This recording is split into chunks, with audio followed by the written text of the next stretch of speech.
ఈ వీడియో కనుక నచ్చితే ఖచ్చితంగా లైక్ చేయండి. మొత్తానికి సమీరాని ఒప్పించి ప్లీజ్ నాకొక ఛాన్స్ ఇవ్వు అని చెప్పి సమీరాని ఇక దర్శన్ వెనక్కి తీసుకెళ్తాడనమాట. ఆ తర్వాత ఇటు శరణ్య ఇంటికి వస్తుంది. ఇక ఇంట్లో ఆల్రెడీ అనన్య వెయిట్ చేస్తూ ఉంటుంది. ఇక శరణ్య తన కళ్ళు తుడుచుకొని అనన్య దగ్గరకొచ్చి, "అక్క, నేను దర్శన్ గారికి నాకు ఈ పెళ్లి ఇష్టం లేదు. నాకైతే పెళ్లి మాత్రం నేను చేసుకోను" అని చెప్పి మొత్తానికి నాకిష్టం లేదని చెప్పేసానక్క. ఇక ఆనంద గారు మన ఇంటి నుంచి అమ్మాయిని తీసుకెళ్ళాలి కోడలుగా అనుకుంటున్నారు. సో నువ్వు తప్ప ఆనంద గారికి వేరే చాయిస్ లేదు. సో నాకైతే ఇష్టం లేదని చెప్పాను కాబట్టి ఇక ఖచ్చితంగా చేసుకోవాలి అనుకుంటే మాత్రం నిన్నే చేసుకోవాలి కోడలుగా. ఇక వాళ్ళ మనసు మారాలని నేను మనస్ఫూర్తిగా కోరుకుంటున్నానక్క అని చెప్పి చెప్తూ ఉంటుంది శరణ్య. ఇక అనన్య ఫుల్ హ్యాపీగా వింటూ ఉంటుంది. ఆ తర్వాత ఇక శరణ్య తన రూమ్లోకి వెళ్ళిపోతుంది.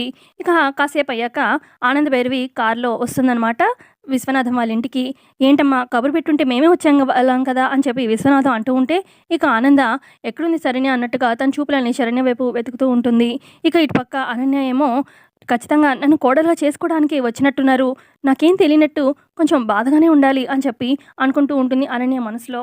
ఇక ఆనంద అంటుంది, "శరణ్య వచ్చిందా ఇంటికి?" అనగానే, "ఆ, వచ్చిందంటీ, రూమ్లో ఉంది, పిలుస్తాను" అని చెప్పి అనన్య, "శరణ్య, శరణ్య, ఆంటీ వచ్చారు, పిలుస్తున్నారు, మాట్లాడాలంట" అని చెప్పి అనగానే ఇక రూమ్లో ఉన్న శరణ్య బయటకు వస్తుంది. ఇక ఆనంద శరణ్యతో అంటుంది, "చూడమ్మా శరణ్య, నువ్వు షాప్కి వచ్చి మా అబ్బాయితో మాట్లాడడం నేను మొత్తం విన్నాను" అని చెప్పి అనగానే అప్పుడు శరణ్య అంటుంది, "అది ఆంటీ, అది నా మనసులో ఉన్న మాట మొత్తం చెప్పేశాను మీ అబ్బాయికి" అని చెప్పి అంటూ ఉంటే అప్పుడు ఆనంద అంటుంది, "చూడమ్మా శరణ్య, నీకు మా అబ్బాయి నచ్చలేదా, లేదంటే మా సంబంధం నచ్చలేదా" అని చెప్పి అడుగుతూ ఉంటే, "మీలాంటి ఇంటికి కోడలవ్వాలంటే నిజంగా చాలా అదృష్టం ఉండాలి. కానీ మీ ఇంటికి కోడలుగా కానీ మీ అబ్బాయికి భార్యగా కానీ ఆ అదృష్టం ఆ ఇది మా అక్కకు మాత్రమే ఉన్నాయి. మా అక్క మాత్రమే కరెక్ట్ పర్సన్.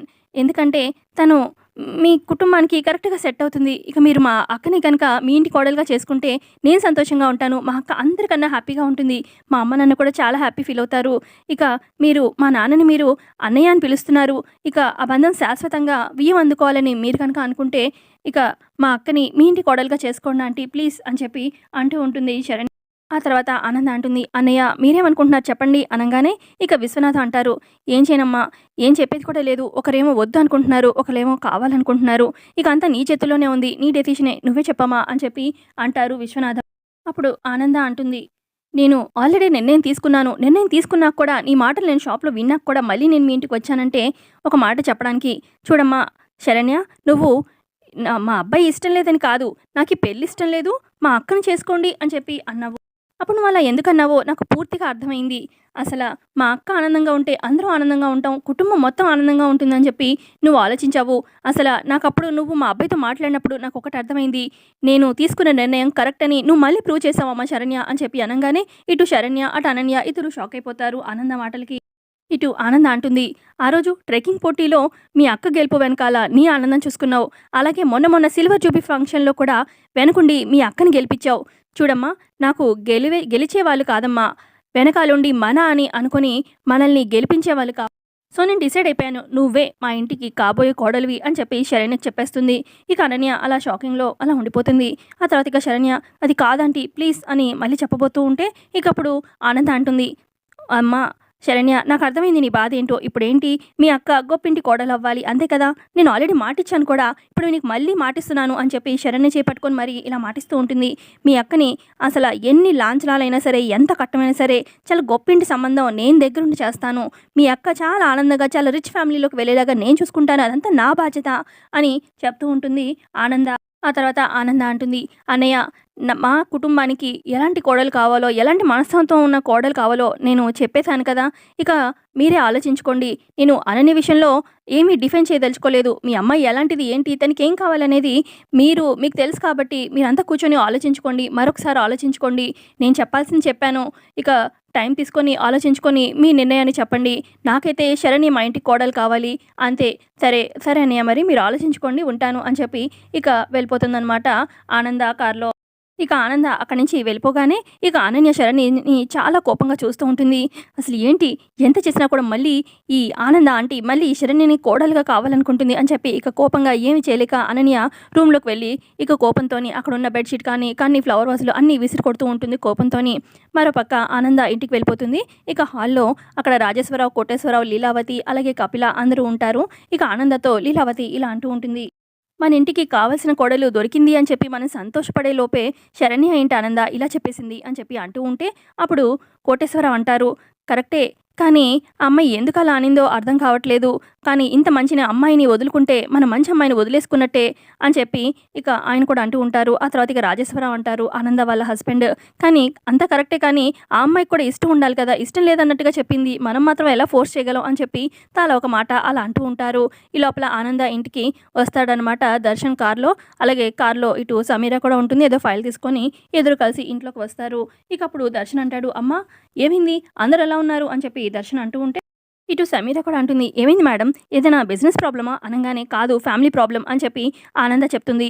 ఆ తర్వాత ఇక కోటేశ్వరరావు ఇలా అంటారు, అది దర్శన్, మనం విశ్వనాథం వాళ్ళ కూతురు శరణ్యని ఈ ఇంటి కోడలుగా చేసుకుందాం అనుకున్నాం కదా, కానీ శరణ్య ఈ పెళ్లి వద్దు, ఇష్టం లేదు అని చెప్పి అంటుంది అని చెప్పి అనగానే ఇకప్పుడు ఆనంద్, శరణ్య అయితేనే ఈ కుటుంబానికి కరెక్ట్ అని నేను చాలా బాగా ఆలోచించి డెసిషన్ తీసుకున్నాను. తనైతేనే ఈ కుటుంబాన్ని ఒక కంచెలాగా నాలాగా కాపలా కాసి కుటుంబంలో అందరు వ్యక్తుల్ని చాలా జాగ్రత్తగా చూసుకోగలదు. ఇటు పక్క దర్శన్ అంటాడు, కానీ మనం ఏం చేస్తామమ్మా, అవతల వాళ్ళకి కూడా అదృష్టం ఉండాలి కదా, వాళ్ళకి ఇష్టం లేదన్నప్పుడు మనం ఫోర్స్ చేయలేం కదా అని దర్శన్ అంటూ ఉంటే ఇటు సమీర కూడా అంటుంది, కరెక్టే ఆంటీ, ఆనంద భైరవి గారి ఇంత గొప్పింటి కోడలు అవ్వాలంటే అవతల వాళ్ళకి కూడా ఆ అదృష్టం ఉండాలి కదా ఆంటీ, ఆ అమ్మాయికి ఆ ఫేట్ లేదనుకుంటా అని చెప్పి సమీర అంటుంది.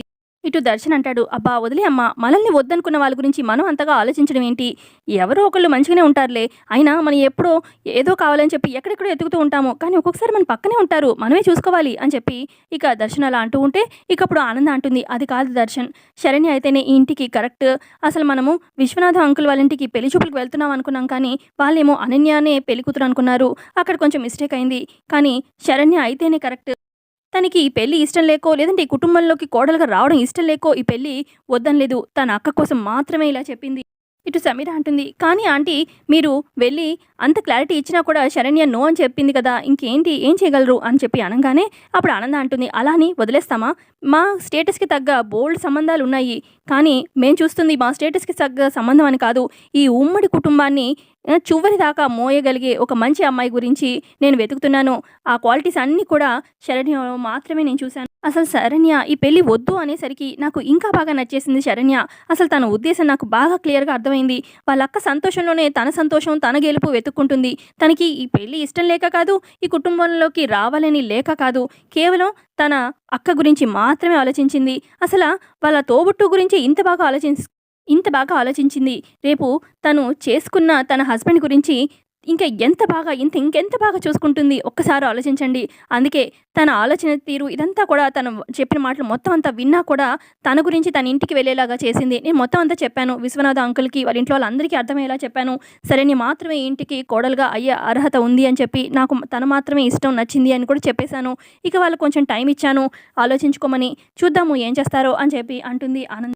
కానీ నాకు మాత్రం ఫుల్ నమ్మకం ఉంది శరణ్యనే ఈ ఇంటి కోడలవుతుందని అని చెప్పి అనగానే అప్పుడు దర్శన్, అది కాదమ్మా అనగానే అప్పుడు ఆనంద అంటుంది, చూడు దర్శన్, చేసుకునేది నువ్వేనా, నువ్వు నీ పెళ్లి బాధ్యత మాకే కదా అప్పగిచ్చావు, నువ్వు దీని గురించి ఏం ఆలోచించుకో, అంతా నేను చూసుకుంటాను అని చెప్పి అంటుందన్నమాట ఆనంద. ఆ తర్వాత లీలావతి అంటుంది, అవునమ్మాయి సమీర, నువ్వు షాప్లో ఉండాలి కదా, దర్శన్తో పాటు ఇంటికి వచ్చావేంటి అనగానే, అది ఆంటీ అని సమీర చెప్పబోతూ ఉంటే ఇక దర్శన్ అంటాడు, అది ఏం లేదు పెద్దమ్మ, కొన్ని ఇంపార్టెంట్ ఫైల్స్ చెక్ చేయాల్సినవి ఉన్నాయి, నేనే తీసుకురమ్మన్నాను అనగానే, ఇదిగోండి ఫైల్ అని చెప్పి అనగానే కపిల ఆ ఫైల్ తీసుకుంటుంది. ఆ తర్వాత ఇక కోటేశ్వర అంటారు, అవునమ్మా సమీర, నీ ట్రైనింగ్ ఎలా జరుగుతుంది అనగానే, ట్రైనింగ్ బాగానే జరుగుతుంది అంకుల్, అయితే ఒక్కొక్కసారి అంత క్లియర్ అయిపోయినట్టే ఉంటుంది, కానీ ఒక్కొక్కసారి ఏమీ తెలియనట్టు ఎక్కడున్నామో అక్కడే ఉన్నట్టు అనిపిస్తుంది అని చెప్పి అనగానే అప్పుడు రాజేశ్వరరావు అంటారు, అంటే ఆనంద వాళ్ళ హస్బెండ్, అంతే అమ్మా, మనం బాగా ఎక్స్పీరియన్స్ తెచ్చుకోవాలి, నువ్వు ఎక్స్పీరియన్స్ తెచ్చే కొద్దీ నీకే క్లారిటీ వస్తుంది అని చెప్పి ఆయన అంటారు. సరే నేను ఇంకా వెళ్ళొస్తాను అని చెప్పి సమీర అక్కడి నుంచి వెళ్ళిపోతుంది. సమీర వెనకాల దర్శన్ కూడా వెళ్ళిపోతాడు. మరోపక్క ఇటు విశ్వనాథం కుటుంబంలో చూపిస్తారు, ఇటు అనన్య మాత్రం చాలా కోపంగా అన్ని విసిరేస్తూ కోపంగా ఏడుస్తూ ఉంటుంది, ఏమీ చేయలేక. ఇటు శరణ్య కూడా ఇలా అయిపోయింది ఏంటి, అక్క గురించి ఆలోచించి నాకు దర్శన్ గారు ఇష్టమైనా కూడా నేను ఆయన్ని వద్దు అని వదులుకున్నా కూడా అటు ఆనంద గారు కావాలి అని చెప్పి, నేనే కావాలి ఆ ఇంటి కోడలుగా అని చెప్పి పట్టుపట్టి ఇలా చెప్పారు, ఇప్పుడు ఏం చేయాలి అని చెప్పి ఇక శరణ్య కూడా అనన్య గురించి బాధపడుతూ ఏడుస్తూ ఉంటుంది. ఇక ఇటు వాళ్ళ పేరెంట్స్ కూడా ఏం చేయాలి అని చెప్పి వాళ్ళు కూడా ఆలోచనలో పడతారు. ఇక ఇంతే అండి ఎపిసోడ్లో జరిగింది. ఎపిసోడ్ నచ్చిందా, నచ్చే ఉంటుంది, నచ్చితే ఖచ్చితంగా లైక్ చేయండి. ఇక కమింగ్ ఎపిసోడ్లో ఇంట్రెస్టింగ్గా ఇంకా ఏం జరగబోతుందో తెలుసుకుందాము మన ఛానల్లో. So thanks for watching.